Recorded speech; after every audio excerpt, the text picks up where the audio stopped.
स्वागत है आप सभी का आपके अपने यूट्यूब चैनल SSC 77 पर। लेकर के आ गई हूँ आपके लिए हिंदी का 8वां मॉक टेस्ट। इसके पहले की 7 क्लास अपलोड हो चुकी है और जो लोग हिंदी TGT PGT की तैयारी कर रहे हैं वो चाहे जिस लेवल की हो, यानी चाहे KVS की हो, NVS की हो, EMRS की हो, DSSB की हो, UP TGT PGT की हो, राजस्थान कैडर की हो, MP हो, कहीं भी यदि आप हिंदी से शिक्षक बनना चाहते हैं तो उन सभी एग्ज़ाम्स के लिए यह क्लास महत्वपूर्ण होने वाली है। इसके पहले की जो मॉक टेस्ट है हमारे चैनल पर अपलोड है, आप जाकर के उसे देख लीजिए। और ये हमारे इसकी तैयारी आप लोग कर रहे हैं कि नहीं, उसके फॉर्म भरे जा रहे हैं। जितने लोगों ने फॉर्म अभी तक नहीं भरा भर दीजिए। TGT PGT जितने सारे पोस्ट थे उन सभी की डेट बढ़ाकर 18 तारीख कर दी गई, 18 अगस्त। तो अभी भी आप फॉर्म भर सकते हैं। परीक्षा इसकी संभवतः नवंबर तक होने की संभावना। देखिए एग्जैक्ट तो नोटिफिकेशन कुछ आया नहीं कि कब होगी, लेकिन जो संभावना व्यक्त की जा रही है लगभग नवंबर में आपकी परीक्षा होगी। तो आप तैयारी को ज़ोर शोर से प्रारंभ रखिए, एकदम लगातार जारी रखिए, किसी प्रकार का व्यवधान ना आने पाए। इसलिए आप प्रत्येक दिन क्लासेस को देखते रहिए, अभ्यास करते रहिए, ज़्यादा ज़्यादा अभ्यास करिए और हमारे साथ बने रहिए। इसके अलावा जनरल पेपर जो लोग किसी अन्य सब्जेक्ट से टीचिंग कर रहे हैं, टीचिंग के लिए फॉर्म भरे हैं, तो जो उनका जो जनरल पेपर होगा ये हमारे इसमें, उसमें भी आपके 10 नंबर की हिंदी आएगी और 10 नंबर की इंग्लिश आएगी। यानी रीजनल लैंग्वेज जो है वो कंपलसरी है 40% अंक लाना। तो उसकी क्लासेस भी हमारे चैनल पर अपलोड है, आप जाकर देखिए। पहली पंक्ति आपके लिए है जो मोटिवेशन का काम करेगी। ध्यान से सुने और गुने, अर्थात अपने मन में विचार करें। भरा नहीं जो भावों से, बहती जिसमें रसधार नहीं, हृदय नहीं वह पत्थर है जिसमें स्वदेश का प्यार नहीं। ऐसी पंक्तियाँ किसने कही थी, आप कमेंट बॉक्स में कमेंट करके बताइएगा। और ये राष्ट्रधारा के कवि थे, मैं इतना आपको हिंट दे रही हूँ। चलिए पहला प्रश्न आपकी स्क्रीन पर है और आप ध्यान से पढ़िए, फिर इसका जवाब दीजिए। निम्नलिखित में से असत्य कथन है। असत्य आपको बताना है कि असत्य कौन सा है। सुंदरी सवैया में 8 सगड़ एवं अंत में एक लघु वर्ण होता है। हर गीत का छंद की 5वीं 12वीं एवं 26वीं मात्रा लघु होती है। सोरठा अर्ध सम्मात्रिक छंद है।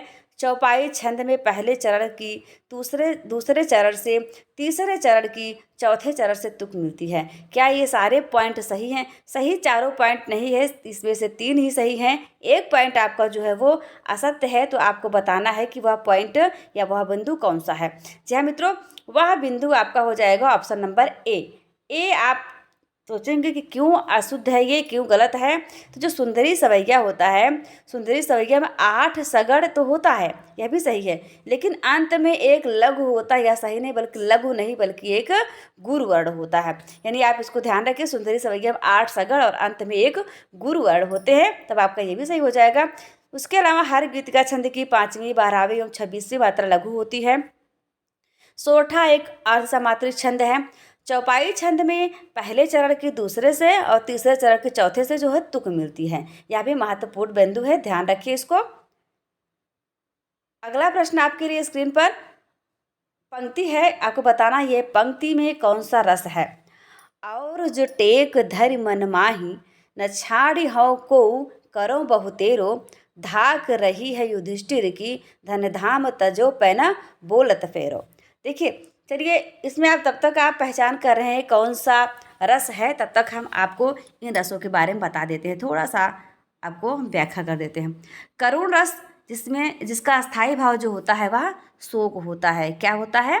अस्थाई भाव शोक होता है। आपसे परीक्षा में पूछा जाता है रस का अस्थाई भाव, तो आप याद रखें कि करुण रस का अस्थाई भाव जो होता है शोक होता है। वीर रस का अस्थाई भाव आपका हो जाता है उत्साह हो जाता है। वीर रस का स्थायी भाव क्या हो जाएगा? उत्साह हो जाएगा। ध्यानपूर्वक पढ़ें। रौद्र रस का जो स्थायी भाव होता है वह हो जाता है क्रोध। क्या होगा? क्रोध। और भयानक रस का भय हो जाता है। ये सभी रसों का जो स्थायी भाव होता है उसे आपको आवश्यक रूप से याद कर लेना चाहिए। उसके बाद आप इस पंक्ति को पढ़िए, ध्यान से पढ़िए और बताइए हमें कि इसमें आपका कौन सा रस है। और जटेक धर मन माही, न छाड़ी हो को करो बहुतेरो, धाक रही है युधिष्ठिर की, धन धाम तजो पै न बोलत फेरो। तो इसमें आपका जो है वो क्या है? वीर रस है। कौन सा रस है? वीर रस। आप जब पंक्ति को पढ़ेंगे और ध्यान से उसके अर्थ को समझेंगे तब आप रसों को बहुत अच्छे तरीके से पहचान पाएंगे और आपका प्रश्न गलत नहीं होगा। क्योंकि इसमें माइनस मार्किंग है तो बिना अच्छे तरीके से पढ़े आपको प्रश्न का जवाब नहीं देना है। निम्न में से कौन सा विलोम युग्म असत्य है? यानी जहाँ पर जो शब्द दिए गए हैं वो विलोम युग्म में है, जोड़े में है। युग्म का मतलब होता है जोड़ा। तो ये जोड़े में जो विलोम शब्द हैं इसमें आपको बताना है कौन सा जोड़ा गलत है। क्या जंगम का विलोम स्थावर है? नूतन का पुरातन हो सकता है या नहीं, आप निर्धारित करें। अतिवृष्टि का अनावृष्ट होगा या फिर आयात का यातायात हो जाएगा। तो मित्रों इतना तो आप जान ही गए होंगे कि इसमें ये तीनों सही हैं। जंगम का स्थावर होगा, नूतन का विलोम पुरातन होगा, अतिवृष्ट का मतलब होता है अत्यधिक वर्षा होना और अनावृष्टि का मतलब होता है वर्षा न होना। तो अतिवृष्टि का उल्टा यानी विलोम हो जाएगा अनावृष्ट। जबकि आयात का यातायात नहीं होगा। आयात का मतलब होता है किसी वस्तु को मंगवाना, कहीं से लाना, आना। जबकि यातायात क्या होते हैं? आवागमन के साधन होते हैं। तो इसमें दोनों में बहुत अंतर है, यह उसका विलोम नहीं है। ऑप्शन नंबर डी सही हो जाएगा आपके इस प्रश्न के जवाब के रूप में। आगे बढ़िए, स्क्रीन पर लिखा हुआ आप इसको देख भी सकते हैं, अच्छे तरीके से पढ़ भी लीजिए। अब फिर पंक्ति दी गई, आपको बताना है अरे वह प्रथम मिलन अज्ञात, विकसित मृद उर पुलकित गात। पंक्ति में कौन सा सात्विक अनुभाव है? जी हाँ मित्रों, सात्विक अनुभाव दिया गया है कि सात्विक अनुभाव का जो भेद होता है उसमें से कौन सा है? आपको पता है सात्विक अनुभाव होता है, कायिक अनुभाव होता है। तो उन सभी में आपको सात्विक अनुभाव के जो भेद हैं उसमें निर्धारित करना है कि यह कौन सा है। स्तंभ है, प्रलय है, रोमांच है या फिर स्वरभंग है। प्रस्तुत पंक्ति में आपका जो सही जवाब हो जाएगा ऑप्शन नंबर सी, यानी कि रोमांच नामक सात्विक अनुभाव है। कौन सा है? रोमांच नामक सात्विक अनुभाव। अब इस पंक्ति को पढ़िए ध्यानपूर्वक। मरा है हजार मरण, पाया तब चरण शरण, फैला जो तिमिर जाल, कट कट कर रहा काल। उक्त पंक्ति निराला की है, यानी आपको एक प्रश्न का जवाब मिल गया। उक्त पंक्ति किसकी है? तो उक्त पंक्ति निराला की है। अब आप बताएं कि यह पंक्ति उनकी किस रचना से ली गई है? किस रचना से ली गई है? ये शेष तीनों चारों जो रचनाएं हैं वो निराला की हैं। परिमल भी निराला की है, आराधना भी है, गीत गुंज है और अर्चना है। तो इन चारों में से सही कौन हो जाएगा? निराला जिनका कि पूरा नाम क्या था? आपसे यह भी प्रश्न बन सकता है। निराला जी का पूरा नाम था सूर्यकांत त्रिपाठी निराला। क्या नाम था मित्रों? सूर्यकांत त्रिपाठी निराला। इनका जन्म हुआ था बंगाल के महिषादल में। ये देखिए निराला इनका उपनाम था, निराला। इनका पूरा परिवार काल के गाल में समा गया था। इनकी परिवार में जो भाई बंधु थे उन सभी की भी मृत्यु हो जाती है और उनकी पत्नी की भी मृत्यु हो जाती है। अंत में इनकी जो सरोज नाम की पुत्री रहती थी, पुत्री, उसकी भी बीमारी के कारण मृत्यु हो जाती है। तो उसके जीवन पर इन्होंने, उसके वियोग में इन्होंने लिखा सरोज स्मृति। क्या लिखा? सरोज स्मृति। हिंदी साहित्य का पुत्री के वियोग पर लिखा जाने वाला यह पहला ग्रंथ रहा। साथ ही साथ ये हिंदी साहित्य का सबसे बड़ा शोक गीत कहा जाता है, जिसे निराला जी ने लिखा था। सरोज स्मृति यानी अपनी बेटी की याद में इन्होंने इसे लिखा था, सरोज स्मृति। तो इसके अलावा इनकी एक बहुत प्रसिद्ध रचना है पर क्या है, राम की शक्ति पूजा। राम की शक्ति पूजा है, जिसमें राम और रावण का जब युद्ध हो रहा था तो राम को ऐसा लगता है कि वो परास्त हो जाएंगे, क्योंकि आपको पता है रावण तो सर्वशक्तिशाली था ही। बताइए, उसने सभी देवताओं को बंदी बना कर रखा था। तो अब राम को ऐसा लगता है कि वो हार जाएंगे, तो उनको जामवंत जी सलाह देते हैं कि आप शक्ति की पूजा करिए। शक्ति अर्थात माँ दुर्गा की पूजा करिए। राम भगवान जो है माँ दुर्गा की पूजा करते हैं और उनके पूजा के लिए उनको 108 कमल चाहिए होते हैं। 108 कमल को समर्पित करना होता है। लेकिन माँ दुर्गा को उनकी परीक्षा लेने की जिज्ञासा होती, सोचती इनकी परीक्षा ली जाए, तो वो क्या करती हैं, उनका एक पुष्प चुरा लेती हैं। जब राम भगवान पूजा कर रहे थे तो 107 पुष्प समर्पित करने के बाद जब वो 8वें की तरफ हाथ बढ़ाते हैं तो वहाँ पर पुष्प नहीं रहता है और वह पुष्प इतना दूर होता है कि उसे तुरंत लाना भी मतलब और फूल लाना भी दुर्लभ ही हो पाता है। तब वो क्या करते हैं, उनको याद आता है कि उनकी जो माता थी, श्री राम की माँ कौन थी? कौशल्या। कौशल्या उनको कमल नयन कहा करती थी। इससे उनको याद आया कि मेरी माँ कहा करती थी कि मेरे नेत्र कमल के समान है, यानी तो अपनी आँख को निकाल कर शक्ति को चाहने के लिए तत्पर हो जाते हैं, अपने तीर से अपनी आँख निकालने वाले ही होते हैं। माँ दुर्गा प्रकट हो जाती हैं और कहती हैं तुम्हारी जय होगी, उनको आशीर्वाद देती हैं।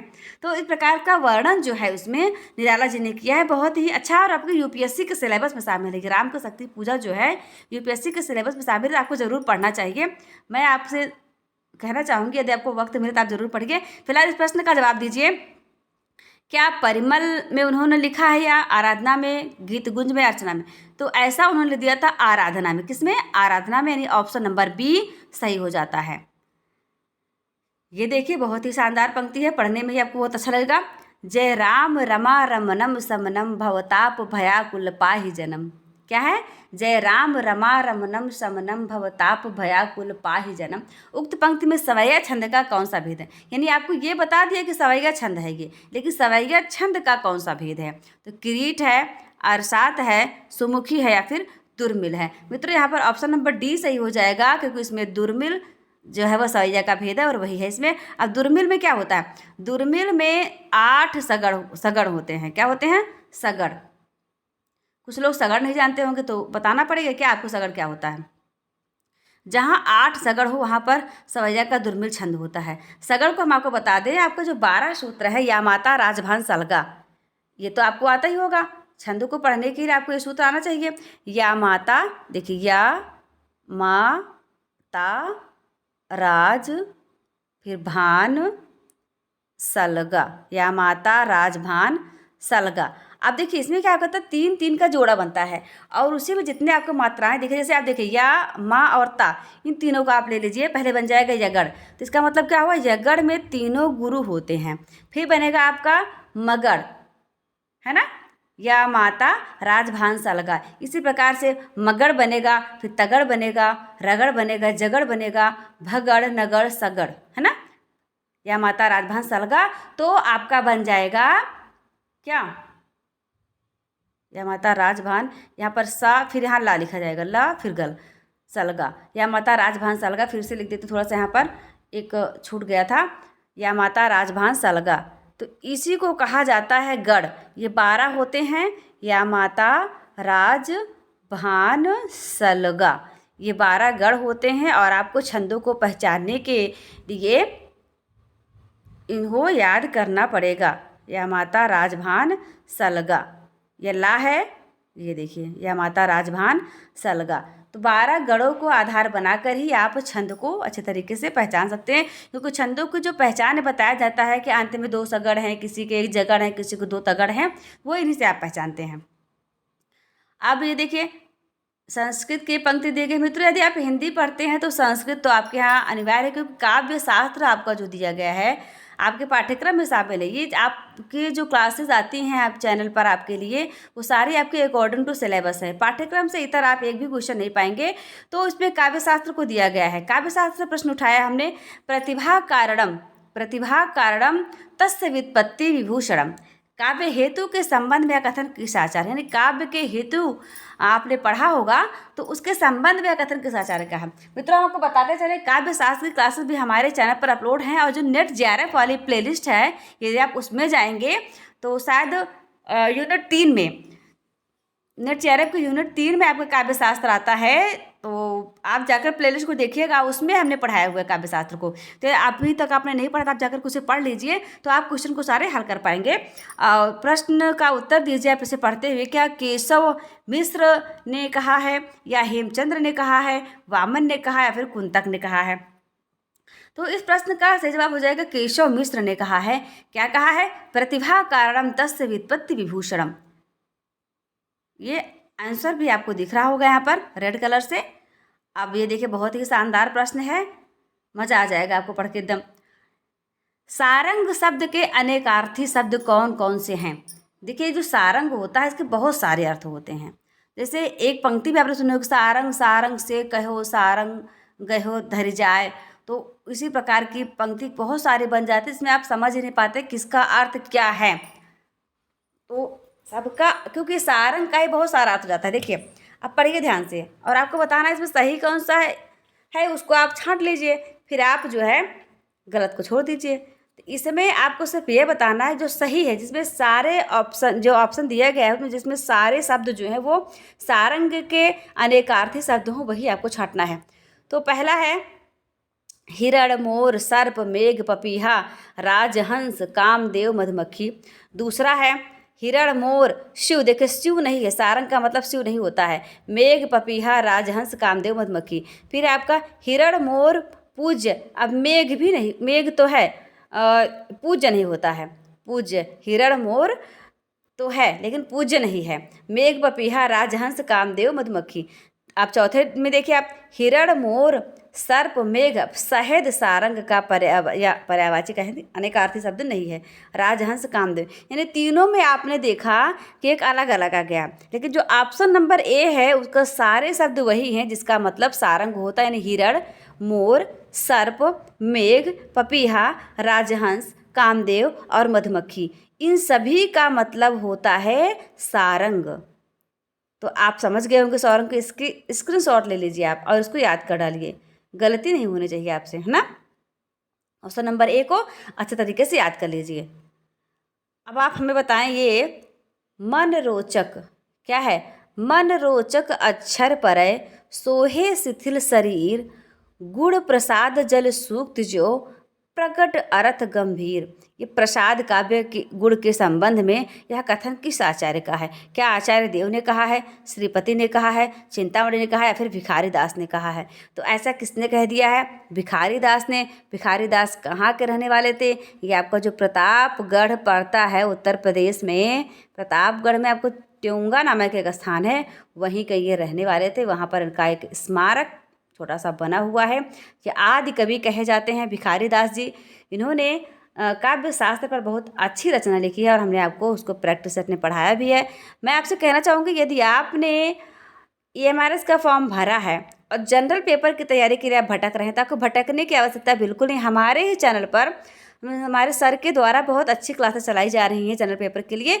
हिंदी तो मैं पढ़ा रही हूँ आप लोग, बाकी इंग्लिश और करंट अफेयर, हिस्ट्री जो भी है वो सारे अन्य सब्जेक्ट जो भी हैं वो सारे आपको सर के द्वारा पढ़ाई जा रही हैं। अभी हमने एक क्लास अपलोड की है नेशनल एजुकेशन पॉलिसी 2020 की, क्योंकि NAP से आपका जो है 5 नंबर बन रहा है, 5 नंबर का आपका NAP से आएगा। तो उसकी क्लासेस भी हमारे चैनल पर अपलोड हो रही हैं, आप जाकर के तैयारी कर सकते हैं। वहाँ पर जनरल पेपर के लिए आपको भटकने की आवश्यकता नहीं है। और मुख्य विषय हिंदी और इतिहास, 2 विषयों की तैयारी हमारे चैनल पर कराई जा रही है। तो आप इतिहास क्लासेस भी देखें और हिंदी क्लासेस भी देखें।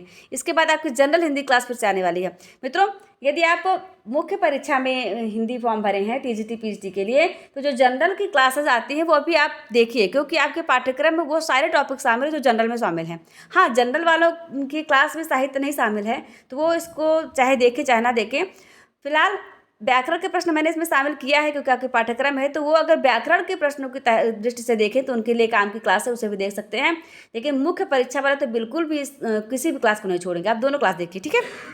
चलिए, भिखारी दास का सही जवाब हो जाएगा, आप लिख लीजिए, दिन प्रतिजात सहज गोचारन, गोप सखा ले संग। पंक्ति में कौन सा काव्य दोष है? जी हाँ मित्रों, आपको काव्य दोष बताना है। क्लिष्टार्थक दोष है, ग्रामत्व दोष है, अक्रमत्व दोष है, दुष्क्रमत्व दोष है। क्लिष्टार्थक दोष का मतलब होता है जहाँ पर कठिन शब्द, बहुत कठिन शब्द आ जाएं कि पढ़ने में कठिनाई होने लगे, अर्थ सही से समझ में ना आए, वहाँ क्लिष्टार्थ शब्द बोल देंगे। ग्रामत्व दोष, जैसे खड़ी हिंदी का उपयोग कर रहे हैं, वहाँ पर आप गांव की भाषा का, ठेठ अवधि भाषा, जो भी ग्रामीण भाषा है, ठेठ शब्द का प्रयोग कर दे, वहाँ ग्रामत्व दोष हो जाएगा। अक्रमत्व दोष में जहाँ आप क्रम गड़बड़ कर दे, जहाँ पर जो जिस क्रम में होना चाहिए उसे वहाँ ना रखकर अलग कर दे, यहाँ पर जो दोष है आपका वो अक्रमत्व दोष ही है। कौन सा दोष है? अक्रमत्व दोष, क्योंकि दिन प्रतिजात लिखा है, जबकि हमेशा आपने देखा होगा कि प्रतिदिन हम लिखा जाता है ना, प्रतिदिन लिखा जाता है, लेकिन इसमें दिन प्रति कर दिया गया, यानी क्रम को उल्टा कर दिया गया है, यानी यहाँ पर हो जाएगा अक्रमत्व दोष। कौन सा दोष है मित्रों? अक्रमत्व दोष। इसके लिए आपको पंक्ति को बहुत ध्यान से पढ़ना होगा। ऑप्शन नंबर सी को आप सही कर लीजिए, यहाँ पर देख लीजिए इसको और फटाफट से आगे बढ़ चलिए। आगे बढ़िए और बताइए हमें केशव दास की रचनाओं का सही कालक्रम, यानी आरोही कालक्रम बताना है प्रकाशन के हिसाब से।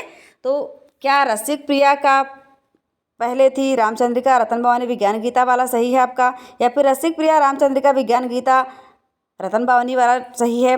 रामचंद्रिका रसिक प्रिया रतन भवानी विज्ञान गीता। फिर या तो फिर आप चौथा बता सकते हैं कौन सा सही है। आपको बताना चाहिए, यहाँ पर अच्छे तरीके से सोच समझ कर पढ़ लीजिए, क्योंकि ये चारों ही रचनाएं आपके केशव दास जी की हैं। लेकिन आपसे क्या पूछा गया है कि सही आरोही कालक्रम के अनुसार कौन सी हैं? तो ऑप्शन नंबर ए आपका सही हो जाएगा। क्यों? क्योंकि देखिए हमने यहाँ पर सन भी दे दिया है, आप इसको पीडीएफ में पढ़ लीजिएगा।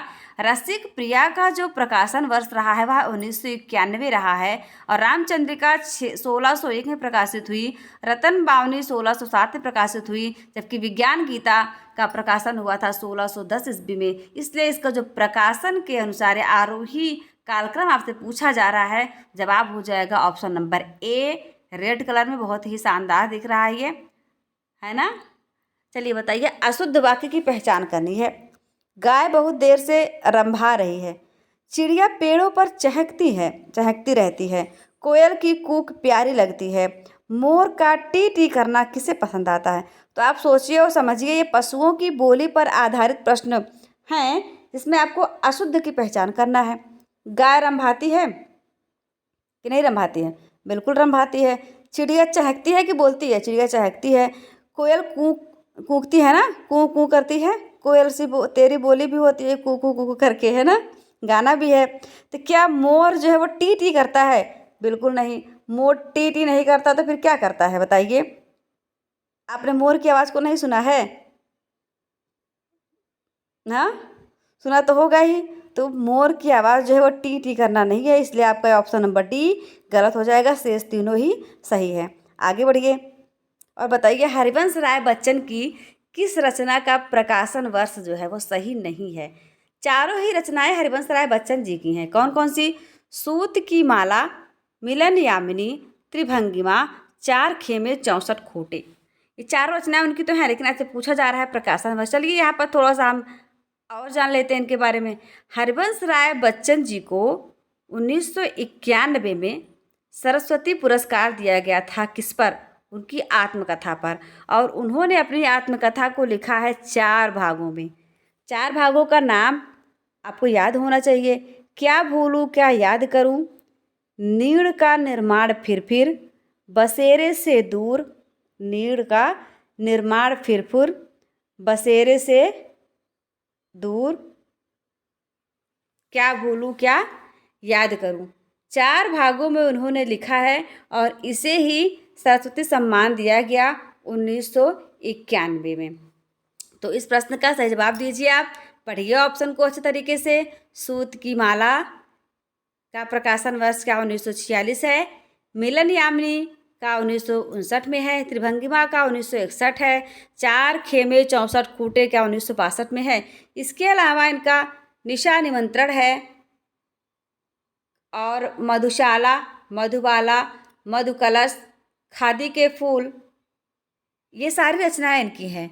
तो आपको यहाँ पर जो जवाब देना है कि इसका प्रकाशन वर्ष, सूत की माला विद्रोह यहाँ पर आपका जो हो जाएगा सही हो जाएगा। क्यों? क्योंकि इसका प्रकाशन वर्ष सही नहीं है। ये 1946 नहीं बल्कि 1948 होना चाहिए। ये यहाँ पर आप लिखिए इसको 1948 यानी 1948 में प्रकाशित हुई थी। तो इस प्रश्न का सही जवाब हो जाएगा ऑप्शन नंबर ए। यहाँ पर लिखा भी गया है। कितनी शानदार और सुंदर पीडीएफ है। इसे प्राप्त करने के लिए आप हमारे टेलीग्राम चैनल पर ऐड हो जाइए। और हाँ, यदि आपने अभी तक हमारे चैनल को सब्सक्राइब नहीं किया है तो सब्सक्राइब अवश्य करें और पढ़ें, मन लगाकर पढ़ाई करें। निम्नलिखित में से कौन सी रचना एवं रचनाकार सुमेलित नहीं है? एक तरफ रचना दिया गया है, दूसरी तरफ उसके रचनाकार, और सुमेलित करना है आपको। सुमेलित मतलब मैच करना, मिलाना है। जो रचना दी गई क्या उसी के रचनाकार है या फिर किसी और के आ गए हैं। वर्षांत के बादल, क्या ये रामेश्वर शुक्ल अंचल का है? देखिए अंचल इनका उपनाम है। क्या है? उपनाम। मानव, क्या हंस कुमार तिवारी का है? उमंग, क्या गोपाल सिंह नेपाली का है? रक्तचंदन, क्या नरेंद्र शर्मा का है? तो इसमें ऐसा कौन सा है जो सुमेलित नहीं है? सोचिए समझिए और जवाब दीजिए। तो ये जो मानव है, मानव हंस कुमार तिवारी ने नहीं लिखा है, बल्कि इसे लिख दिया है भगवती चरण वर्मा ने। और कब लिखा था? 1940 में लिखा था। भगवती चरण वर्मा ने क्या लिखा था? 1940 में लिखा था। ऑप्शन नंबर बी सही हो जाएगा, 1940। किसने प्रयोगवाद एवं नई कविता दोनों को अति यथार्थवादी काव्य परंपरा कहा है? मुक्तिबोध ने, नामवर सिंह ने, बच्चन सिंह ने, या फिर गणपत चंद्र गुप्त ने? किसने कहा है मित्रों बताइए? मुक्तिबोध ने कहा है। क्या? मुक्तिबोध की प्रसिद्ध रचना रही है चांद का मुंह टेढ़ा, क्योंकि लोग अपनी प्रेमिकाओं की तुलना चांद से किया करते हैं, इसलिए मुक्तिबोध ने उस चांद के मुंह को ही टेढ़ा बता दिया है। तो आप बताएं कि इस प्रश्न का जवाब क्या होगा? इधर उधर मत भटकिए, सही जवाब दीजिए। सही जवाब हो जाएगा गणपत चंद्र गुप्त। गणपत चंद्र गुप्त ने कहा था प्रयोगवाद एवं नई कविता दोनों को अति यथार्थवादी काव्य परंपरा कह दिया था इन्होंने। नई कविता के मुक्त छंद, देखिए एक रचना है नई कविता के मुक्त छंद, जो कि 1953 में लिखा गया। और यह किस विधा का? निबंध। आपसे पूछा जा रहा है किसके द्वारा लिखा गया? क्या इसे अज्ञेय ने लिखा था, मुक्तिबोध ने लिखा था, राम स्वरूप चतुर्वेदी ने लिखा था, या फिर बृजेश्वर ने लिखा था? अज्ञेय जी ने क्या लिखा था? एक बूंद सहसा उछली, अरे यायावर रहेगा याद, बावरा अहेरी, ये तमाम यात्रा वृत्तांत सहित उन्होंने अनेक विधाओं की रचनाएं की हैं आपके अज्ञेय जी ने। अज्ञेय का पूरा नाम क्या था मित्रों? सच्चिदानंद हीरानंद वात्स्यायन अज्ञेय।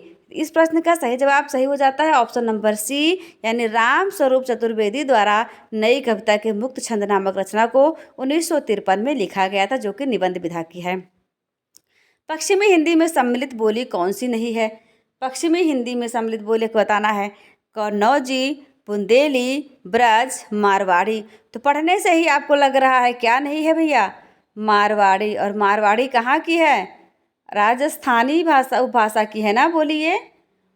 बिल्कुल। अब आप बताएं पूर्वी हिंदी के अंतर्गत कौन कौन सी बोलियां हैं? तो यहाँ पर लिख दीजिए, धड़ल्ले से लिखिए। ABC यानी अवधी, बघेली और छत्तीसगढ़ी। अवधी, बघेली और छत्तीसगढ़ी। ABC करके आप याद कर लीजिए। पूर्वी हिंदी के अंतर्गत शामिल बोलियां कितनी हैं? 3 हैं। तीनों का नाम है ABC, यानी A Awadhi, B Bagheli, C Chhattisgarhi. यह प्रश्न हर परीक्षा में लगभग यानी समझ लीजिए कितनी बार पूछा गया, कोई गिनती नहीं है। अधिकतर पूर्वी बोली पूछा जाता है, तो इसको आप अच्छे तरीके से याद करिए। बाकी सभी बोलियों को याद करना चाहिए आपको, परीक्षा कुछ भी पूछा जा सकता है ना। तो यहाँ पर इसको ध्यान से पढ़िए। निम्नलिखित में से कौन सा कविता आंदोलन और उसका प्रवर्तक सुमेलित नहीं है? यानी एक तरफ कविता आंदोलन दिया गया, दूसरी तरफ उसके प्रवर्तक दिए गए, कौन से सुमेलित नहीं है? अकविता आंदोलन के प्रवर्तक क्या जगदीश चतुर्वेदी रहे हैं? ताजी कविता आंदोलन के प्रवर्तक श्रीकांत वर्मा जी हैं। प्रतिबद्ध कविता आंदोलन के प्रवर्तक परमानंद श्रीवास्तव हैं। समकालीन कविता के प्रवर्तक डॉक्टर विश्वम्भर नाथ उपाध्याय हैं। इन चारों में से ऐसे कौन सा है जो एक गलत है? उन्हीं गलत को आपको चुन लेना है। तो ताजी कविता आंदोलन यानी ताजी कविता जो होगी, उस आंदोलन के प्रवर्तक श्रीकांत वर्मा जी नहीं हैं, बल्कि लक्ष्मीकांत वर्मा है। कौन है तो वर्मा ही, लेकिन देखिए श्री का मतलब भी लक्ष्मी होता है, तो आप इससे याद कर लीजिए। श्री का मतलब लक्ष्मी होता है, तो श्री नहीं है बल्कि लक्ष्मीकांत वर्मा जी हैं ताजी कविता आंदोलन के प्रवर्तक। डॉक्टर राधाकृष्णन की अध्यक्षता में, देखिए डॉक्टर राधाकृष्णन की अध्यक्षता में लिपि सुधार समिति का गठन किया गया। और वह कब किया गया आपको बताना है? 1952 में, 1953 में, 1954 में या फिर 1955 में?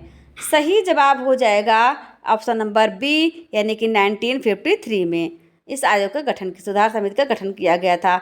इसे याद रखें, आप गलती बिल्कुल नहीं करेंगे। चलिए आप बताइए, प्रथम विश्व हिंदी सम्मेलन जो कि कब हुआ था? 1975 में हुआ था। और कहाँ हुआ था? नागपुर में हुआ था। उसका केंद्रीय विषय क्या था?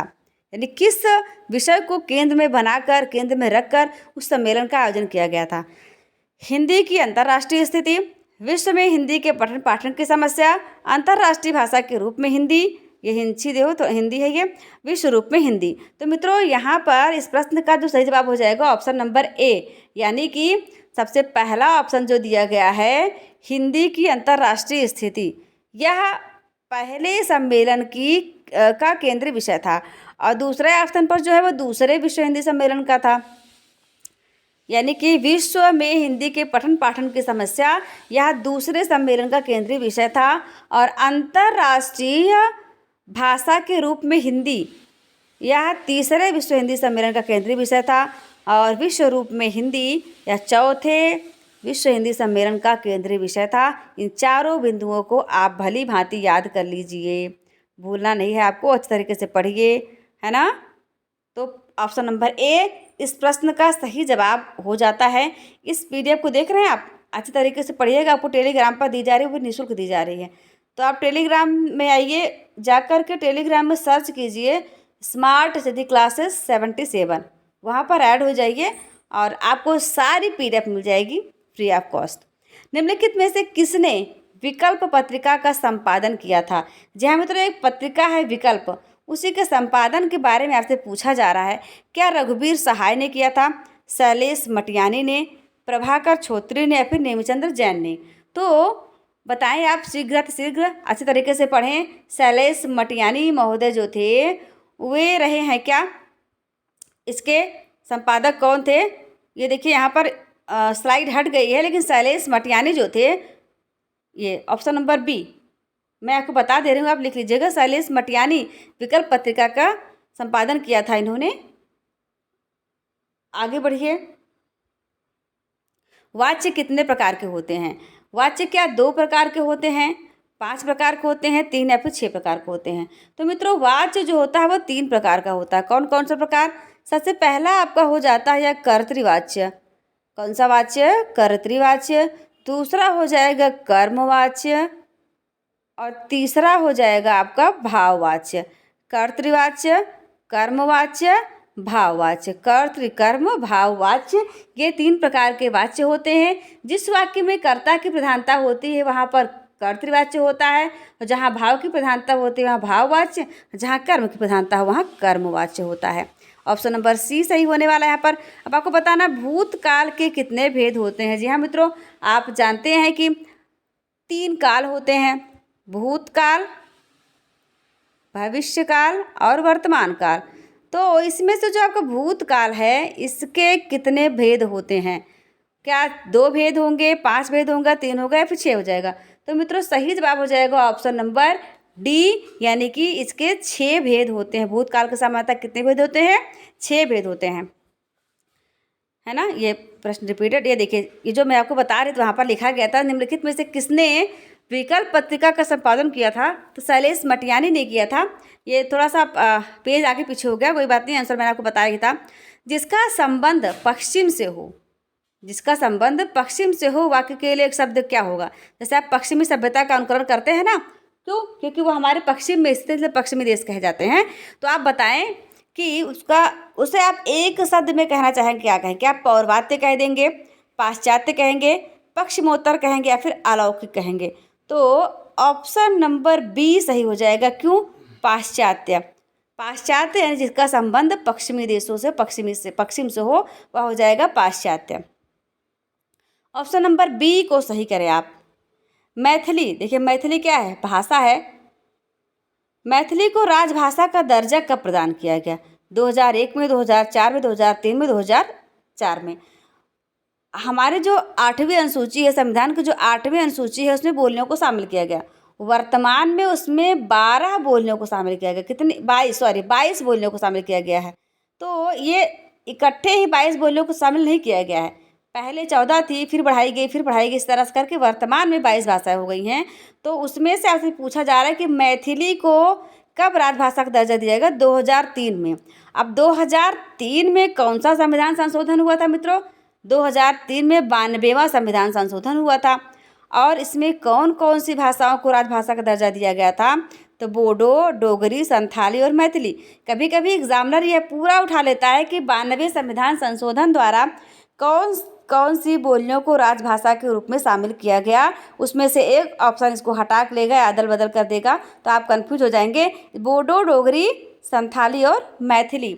यहाँ पर सिंधी कर देगा, तो ऐसे करके आपको कंफ्यूज कर सकते हैं, लेकिन आप याद रखिए बोडो, डोगरी, संथाली और मैथिली। ऑप्शन नंबर सी सही है। यहाँ पर जवाब दीजिए इस प्रश्न का। निम्नलिखित में से किसने पहाड़ी हिंदी को हिंदी की उपभाषा के रूप में स्वीकार नहीं किया है? क्या भोलानाथ तिवारी जी वो महान व्यक्तित्व हैं, उदय नारायण तिवारी जी, गिरिराज या फिर सुनीति कुमार चटर्जी? तो ऐसे आपके हुआ करते थे। ऑप्शन नंबर डी वाले कौन है? सुनीति कुमार चटर्जी भाषाविद थे। इन्होंने पहाड़ी हिंदी को हिंदी की उपभाषा के रूप में स्वीकार नहीं किया है। ऑप्शन नंबर डी सही हो रहा है। निम्नलिखित में से कन्नौजी बोली के संबंध में असत्य कथन आपको बताना है। असत्य कथन कौन सा है? इसमें ह्रस्व ए तथा ओ का प्रचलन है, क्या सही है गलत है? अड़ा का प्रचुर प्रयोग, मध्य हा के लोप की प्रवृत्ति मिलती है, पुल्लिंग संज्ञाओं के अंत में उ का प्रयोग होता है। तो मित्रों इसमें जो अड़ा की कह रहे हैं अड़ा का प्रचुर प्रयोग, अड़ा का प्रचुर प्रयोग नहीं होता बल्कि ना का प्रचुर प्रयोग होता है। किसका होता है? ना का प्रचुर प्रयोग होता है। यानी ऑप्शन नंबर बी सही हो जाएगा। यह असत्य है आपका कन्नौजी बोली के संबंध में। चंद्रावती जो कब लिखी गई थी? 1803 में लिखी गई थी। और इसके रचनाकार का नाम आपको बताना है। क्या लल्लू लाल जी हैं, गया प्रसाद शुक्ल हैं, मुंशी सदा सुखलाल हैं, सदल मिश्र हैं, फिर कौन है आप बताइए? आपके हिसाब से क्या हो सकता है, किसने लिखा है? तो इस प्रश्न का सही जवाब होने वाला है सदल मिश्र जी। सदल मिश्र जी भाषाविद थे। उन्होंने हिंदी भाषा के क्षेत्र में विकास में महत्वपूर्ण योगदान दिया है और उन्होंने लिखा था चंद्रावती 1803 में लिखा था। संज्ञा अथवा सर्वनाम शब्दों की विशेषता बताने वाले शब्द क्या कहते हैं? मित्रों जो विशेषता बता रहे हैं वो क्या कहलाते हैं? क्या क्रिया कह देंगे आप उनको, विशेषण कह देंगे, सर्वनाम कह देंगे या फिर अव्यय कह देंगे? तो क्रिया यानी जिससे किसी कार्य का करना या होना पाया जाए उसे क्रिया कहते हैं। विशेषण जो किसी की विशेषता बताते हैं और सर्वनाम जो संज्ञा के बदले प्रयुक्त किए जाते हैं। तो इसमें आपका सही जवाब क्या हो जाएगा? सर्वनाम, यानी कि ऑप्शन नंबर सी यहाँ पर सही होने वाला है। आप इसे फटाफट टिक करें और आगे बढ़ें। ऑप्शन नंबर बी क्या था? संज्ञा अथवा सर्वनाम विशेषता बताना था ना भाई। हाँ ये देखिए मैंने थोड़ा सर्वनाम टिक कर दिया, लेकिन पीडीएफ में भी लिखा, मैं फिर से बता रही हूँ आपको। संज्ञा अथवा सर्वनाम की विशेषता बताने वाले क्या कहते हैं? विशेषण कहते हैं। यानी ऑप्शन नंबर बी सही हो जाएगा, सर्वनाम की विशेषता बताने वाले। तो ये आज की क्लास यहीं पर समाप्त होती है। कैसी लगी आपको ये क्लास? कमेंट बॉक्स में कमेंट करके बताइएगा। आपको जो भी क्वेरीज होती है आप कमेंट कर दीजिएगा, उसका रिप्लाई आपको अवश्य दिया जाएगा। तो इसी प्रकार की शानदार, जानदार, दमदार क्लासों को देखने के लिए आप हमारे चैनल को सब्सक्राइब कर लीजिए, बेल आइकन को प्रेस कर दीजिए ताकि आपको प्रत्येक क्लास की नोटिफिकेशन मिलती रहे। हमारे चैनल पर फ्री ऑफ कॉस्ट सारी क्लासेस चलाई जा रही हैं, आपको कोई चार्ज नहीं देना है। यदि आप पीडीएफ प्राप्त करना चाहते हैं तो उसके लिए आप हमारे टेलीग्राम चैनल पर ऐड हो जाइए, वहाँ पर आपको सारे पीडीएफ मिल जाएंगे। आप इस क्लास को अपने मित्रों तक शेयर करिए, पढ़ते रहिए, स्वस्थ रहिए, मस्त रहिए, अपना और अपनों का ख्याल रखिए, हंसते रहिए, मुस्कुराते रहिए। नमस्कार, जय हिंद, जय भारत।